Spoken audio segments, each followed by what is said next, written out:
इसमें हम आपको जनसंचार माध्यम के विषय में बताते हैं कि जनसंचार माध्यम इस पाठ में पढ़ेंगे और इसके विषय में पूर्णतः जानेंगे।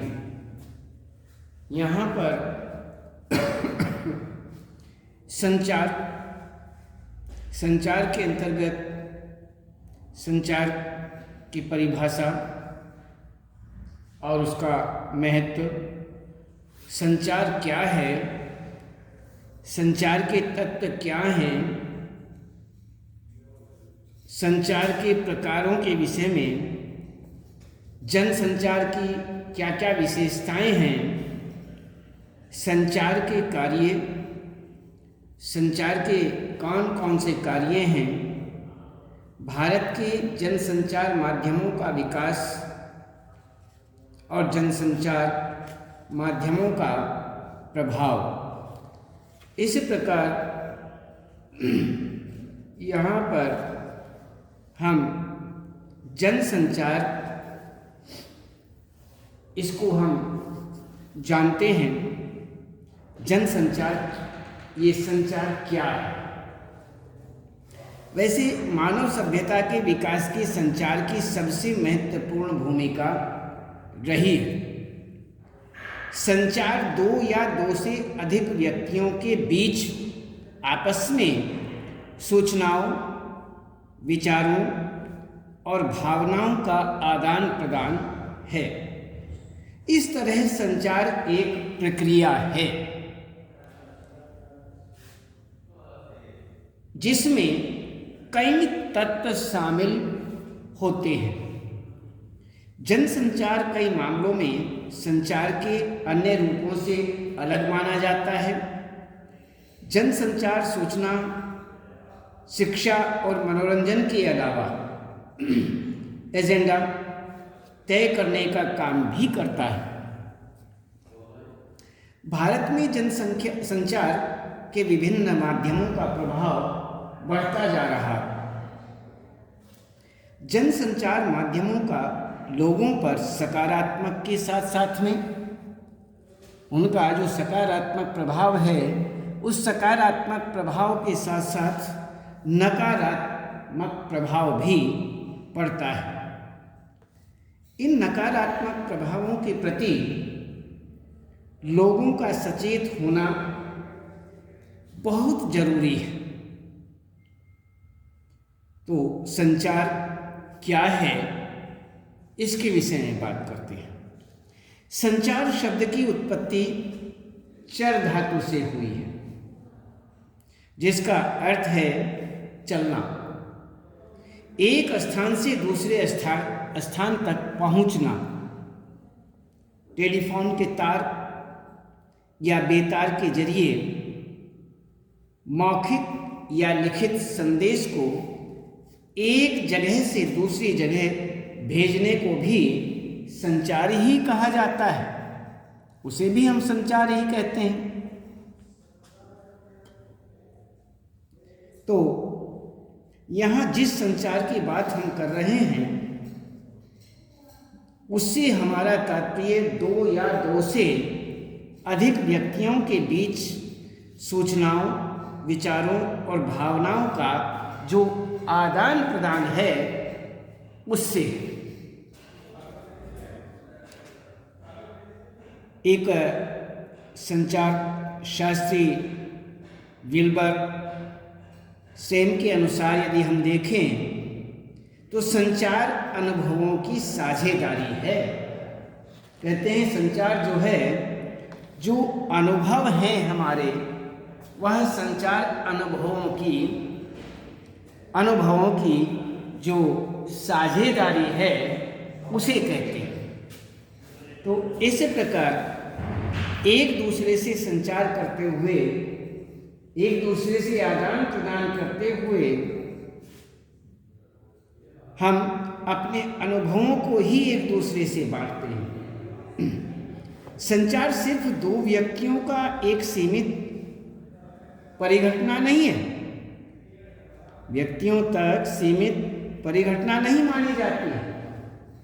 संचार के तहत सिर्फ 2 या उससे अधिक व्यक्तियों में ही नहीं, हजारों, लाखों, करोड़ों लोगों के बीच होने वाले जनसंचार तक को शामिल किया जाता है।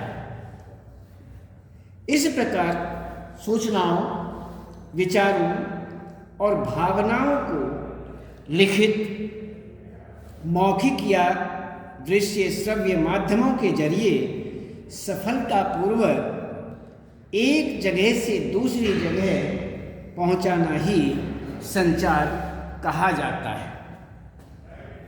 संचार की जो प्रक्रिया है उसको पूरा करने में मदद करने वाले तरीके जो होते हैं, उन तरीकों को हम संचार माध्यम कहते हैं। वही संचार माध्यम कहलाते हैं।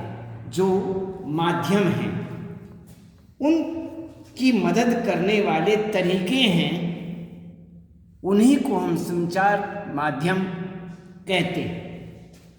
तो संचार का यहाँ पर महत्व देखते हैं कि संचार का महत्व क्या है। आपस में हम सब, हम आप अधिकांश समय अपनी छोटी छोटी ज़रूरतों को पूरा करने में या अपनी भावनाओं को, विचारों को प्रकट करने के लिए एक दूसरे से या समूह में बातचीत या संचार करने में लगे रहते हैं। ऐसे ही संचार करने में लगा देते हैं, बातचीत करने में लगा देते हैं। सच तो यह है कि हम बिना बात किए रह ही नहीं सकते। यदि समाज में रहना है, उसके विभिन्न क्रियाकलापों में हिस्सा लेना ही होगा। तो यह बिना बातचीत या बिना संचार के संभव हो ही नहीं सकता। यह बातचीत जो है, यही तो संचार है। बिना बातचीत, बिना संचार के हम किसी से क्या बातें कर सकते हैं? अपनी बातों को किस प्रकार से दूसरों तक और दूसरों की बातों को अपने तक ले सकते हैं या दे सकते हैं? तो संचार यानी संदेशों का आदान प्रदान जो होता है, लेन देन जो होता है, इस लेन देन को ही हम संचार कहते हैं। तो इसी को संचार कहा जाता है। तो इस प्रकार से यहाँ पर हम संचार के माध्यम से ही यह कार्य करते हैं। तो संचार के बिना जीवन नहीं। तो हम अपने दैनिक जीवन में संचार किए बिना नहीं रह सकते। वास्तव में संचार जीवन की निशानी है। मनुष्य जब तक जीवित रहता है, संचार करता रहता है, उसका आदान प्रदान चलता रहता है। इस तरह से संचार खत्म होने का अर्थ है मृत्यु होना। कहते हैं कि संचार का खत्म होना, समझ लीजिए मृत्यु होना है। यदि वो समाप्त हो गया है, अर्थात मृत्यु हो गई है। मृत्यु होने के बाद ही हमारा आदान प्रदान समाप्त होता है। मनुष्य की संचार करने की जो क्षमता है और कौशल सबसे बेहतर माना जाता है। अक्सर यह कहा जाता है कि मनुष्य एक सामाजिक प्राणी है और उसे सामाजिक प्राणी के रूप में विकसित करने में उसकी संचार क्षमता की सबसे बड़ी भूमिका रही है। संचार करने की सबसे बड़ी भूमिका। तो इस प्रकार से यहाँ पर कहते हैं सभ्यता के विकास की जो कहानी है, संचार और उसके साधनों के विकास की कहानी मानी जाती है। कहते हैं कि मनुष्य ने चाहे भाषा का विकास किया हो या लिपि का या फिर छपाई का, इसके पीछे मूल इच्छा संदेशों के आदान प्रदान को ही आदान प्रदान की ही थी। वास्तव में संदेशों के आदान प्रदान में लगने वाले समय और दूरी को पाटने के लिए ही मनुष्य ने संचार के माध्यमों की खोज की। तो इस प्रकार से यहाँ पर संचार जो है वो जीवन की निशानी माना जाता है। बिना संचार के हमारा जीवन ही नहीं है। यदि हमारा संचार समाप्त हो जाए, हमारा आदान प्रदान, बातचीत, व्यवहार समाप्त हो जाए, तो समझ लीजिए वह उसी समय समाप्त होगा जब मनुष्य की मृत्यु हो जाए। अर्थात मृत्यु के समय ही हमारा संचार बंद होगा, बातचीत बंद होगी, आदान प्रदान बंद होगा। उससे पहले हम अपने जीवन के अंतर्गत कभी भी संचार को बंद नहीं कर सकते। उसका संचार तो निश्चित है। इसीलिए यहाँ पर हम देखते हैं कि संचार में बड़ी क्रांति आई। संचार और जनसंचार के विभिन्न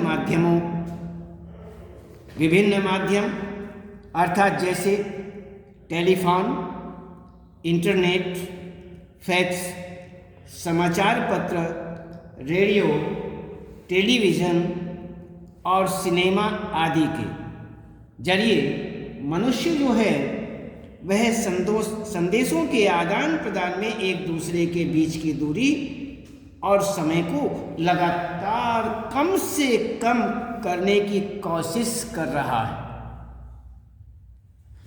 तो इस प्रकार से यही कारण माना जाता है कि आज संचार माध्यमों के विकास के साथ न सिर्फ भौगोलिक दूरियां कम हो रही हैं, बल्कि सांस्कृतिक और मानसिक रूप से भी हम एक दूसरे के करीब आ रहे हैं। तो इसी प्रकार से इतनी क्रांति, तो जनसंचार माध्यमों का हम देखते हैं महत्व के विषय में विचार करें तो दुनिया के किसी भी कोने में कोई घटना, कोई भी दुनिया के किसी कोने में कोई भी घटना घटित हो जाए, जनसंचार माध्यमों के जरिए कुछ ही मिनटों में इसकी खबर हमें मिल जाती है। चाहे कितनी भी घटना, दुर्घटना, कैसी भी स्थिति पैदा हो जाए तो उसकी सूचना हमें कुछ मिनटों में मिल ही जाती है। अगर वहाँ किसी टेलीविज़न समाचार चैनल का संवाददाता मौजूद हो तो हमें वहाँ की तस्वीरें भी तुरंत देखने को मिल जाती हैं, फिर हमें वहाँ की तस्वीरें भी मिलती हैं। तो इस प्रकार से आज टेलीविज़न के पर्दे पर हम दुनिया भर के अलग अलग क्षेत्रों में घट रही घटनाओं को सीधे प्रसारण के जरिए ठीक उसी समय देख लेते हैं। हम क्रिकेट देखने स्टेडियम भले न जाएं, लेकिन घर बैठे उस मैच का सीधा प्रकाशन जो है, प्रसारण लाइव देख सकते हैं। आज संचार और जनसंचार के माध्यम हमारी अनिवार्य आवश्यकता बन गए हैं। हमारे रोजमर्रा के जीवन में उनकी बहुत अहम भूमिका हो गई है। उनके बिना हम आज आधुनिक जीवन की कल्पना भी नहीं कर सकते। वे हमारे लिए न सिर्फ सूचना के माध्यम हैं, बल्कि वे हमें जागरूक बनाने और हमारा मनोरंजन करने में भी अग्रणी भूमिका निभा रहे हैं। अब हमने इस विषय में अच्छी तरह से जान लिया कि संचार एक घटना के बजाय एक प्रक्रिया है और एक ऐसी जीवन प्रक्रिया जिसमें सूचना देने और पाने वाले की सक्रिय भागीदारी आवश्यक है।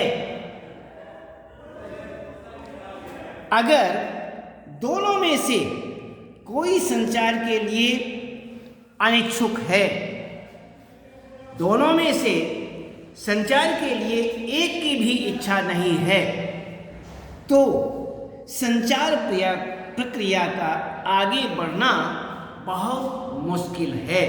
वो आगे संचार प्रक्रिया जो है वो आगे बढ़ ही नहीं सकती। तो इसी प्रकार संचार अंतरक्रियात्मक प्रक्रिया मानी जाती है। एंटर एक्टिव प्रक्रिया मानी जाती है। तो संचार के कुछ तत्व हैं। संचार की प्रक्रिया के कुछ तत्व इस प्रकार से आते हैं। संचार की प्रक्रिया के कुछ तत्व हैं स्रोत या संचारक, कोटिकृत या एनकोडिंग, संदेश, माध्यम, डिकोडिंग, फीडबैक, शोर और इस प्रकार से यहाँ पर ये एक तत्व माने जाते हैं। इसी प्रकार से ये विस्तार से यदि हम इन्हें देखें तो संचार प्रक्रिया की शुरुआत स्रोत या संचार से होती है। जब स्रोत या संचारक एक उद्देश्य के साथ अपने विचार, संदेश या भावना को किसी और तक पहुंचाना चाहता है तो संचार प्रक्रिया की शुरुआत होती है। जैसे आप स्वयं को स्रोत या संचार मान लें। आपको यदि इतिहास की एक किताब चाहिए तो किताब मांगने के लिए आप अपने मित्र से बातचीत करेंगे या उसे संदेश लिखकर भेजेंगे। तो बातचीत या संदेश भेजने के लिए हम भाषा का सहारा लेते हैं। इसे ही हम स्रोत या संचारक कहते हैं। तो इस प्रकार यहाँ पर हम इस विषय में आपको ये हुआ तत्व स्रोत या संचारक। कोटिकृत या एनकोडिंग, भाषा असल में एक तरह का कोट चिन्ह या कोड माना जाता है। हम अपने संदेश को उस भाषा में कोटिकृत या एनकोडिंग करते हैं। यह संचार की प्रक्रिया का दूसरा चरण माना जाता है। सफल संचार के लिए यह जरूरी है कि आपका मित्र आपका जो मित्र है वह भी उस भाषा यानी कोड से परिचित हो जिसमें आप अपना संदेश भेज रहे हैं। इसके साथ ही संचारक या एनकोडिंग की प्रक्रिया पर भी पूरा अधिकार होना चाहिए। इसको कोटिकृत कहते हैं संदेश। इसके बाद संचार प्रक्रिया में अगला चरण स्वयं संदेश का आता है। संचार प्रक्रिया में संदेश का बहुत अधिक महत्व माना जाता है। किसी भी संचारक को हम इस विषय में जानते हैं, सबसे प्रमुख उद्देश्य अपने संदेश को उसी अर्थ के साथ प्राप्तकर्ता तक पहुंचाना। इसलिए सफल संचार के लिए जरूरी है कि संचारक अपने संदेश को लेकर खुद पूरी तरह से स्पष्ट हो। अब बताते हैं माध्यम। संदेश को किसी माध्यम के जरिए प्राप्तकर्ता तक पहुंचाना होता है। जैसे हमारे बोले हुए शब्द ध्वनि तरंगों के जरिए प्राप्तकर्ता तक पहुंचते हैं, जबकि दृश्य संदेश प्रकाश तरंगों के जरिए, इसी तरह वायु तरंगों के जरिए भी संदेश पहुंचते हैं। टेलीफोन, समाचार पत्रों, रेडियो, टेलीविज़न, इंटरनेट और फिल्मों आदि विभिन्न माध्यमों से प्राप्तकर्ता एक संदेश प्राप्तकर्ता तक संदेश पहुंचाया जाता है। डिकोडिंग, तो इसमें डिकोडिंग का अर्थ है प्राप्त संदेश में निहित अर्थ को समझने की कोशिश। यह एक तरह से एनकोडिंग की उल्टी प्रक्रिया है। इसमें संदेश का प्राप्तकर्ता और संकेतों के अर्थ निकालता है। जाहिर है कि संचारक और प्राप्तकर्ता दोनों का उस कोड से परिचित होना जरूरी है। फीडबैक के विषय में बताते हैं। प्राप्तकर्ता को जब संदेश मिलता है तो वह उसके मुताबिक अपनी प्रक्रिया व्यक्त करता है। वह प्रतिक्रिया सकारात्मक या नकारात्मक हो सकती है। संचार प्रक्रिया में प्राप्तकर्ता की इस प्रतिक्रिया को फीडबैक कहते हैं। संचार प्रक्रिया की सफलता में फीडबैक की अहम भूमिका होती है। फीडबैक से ही पता चलता है कि संचार प्रक्रिया में कोई बाधा नहीं आ रही है, कोई बाधा तो नहीं आ रही है। इसके अतिरिक्त फीडबैक से यह भी पता चलता है कि संचारक ने जिस अर्थ के साथ संदेश भेजा था वह उसी अर्थ में प्राप्तकर्ता को मिला है या नहीं, यह पता चलता है।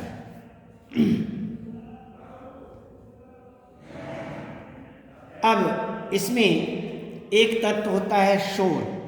संचार प्रक्रिया में आने वाली बाधाओं को शोर कहते हैं। संचार की प्रक्रिया को शोर से बाधा पहुंचती है। यह शोर किसी भी किस्म का हो सकता है। यह मानसिक से लेकर तकनीकी और भौतिक शोर तक हो सकता है।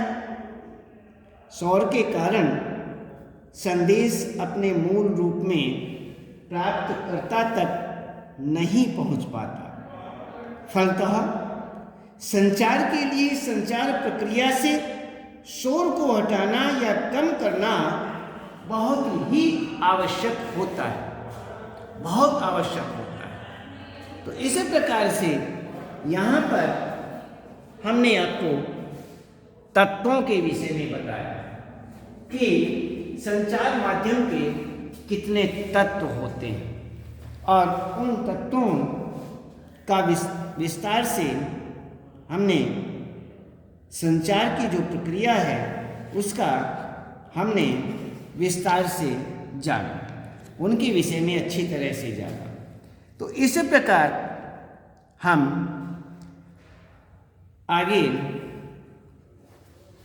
संचार के प्रकार जो हैं उन संचार के प्रकारों के विषय में जानते हैं और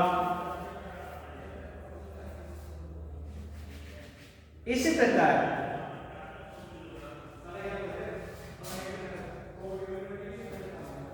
आज हम संचार के माध्यम के विषय में हमने जाना।